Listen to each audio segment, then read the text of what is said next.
मुगल सल्तनत का सूरज डूब चुका था और पूरी दुनिया को लगा कि अब हिंदुस्तान की धरती पर मुसलमानों की आवाज हमेशा के लिए दब जाएगी। लेकिन दक्षिण में एक रियासत ऐसी थी जो तूफान के सामने एक चट्टान की तरह खड़ी थी।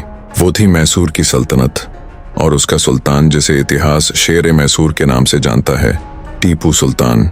टीपू सुल्तान उस दौर में अकेला लीडर था जिसने यह भांप लिया था कि ईस्ट इंडिया कंपनी की दोस्ती नहीं बल्कि यह खतरा है।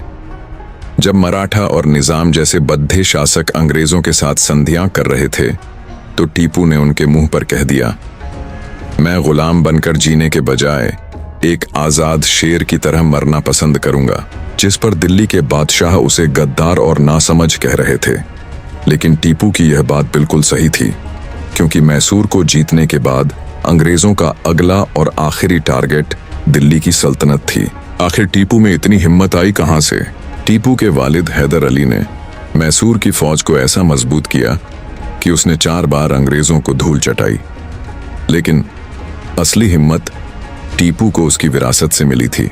टीपू सुल्तान की सल्तनत को आज से 500 साल पहले विजयनगर साम्राज्य की अधीनता से आजाद किया गया था। लेकिन अंग्रेजों के आने के बाद टीपू ने इसे सिर्फ एक रियासत नहीं बल्कि हिंदुस्तान की आजादी की आखिरी उम्मीद बना दिया था। और फिर आया निर्णायक पल, चौथा एंग्लो मैसूर युद्ध।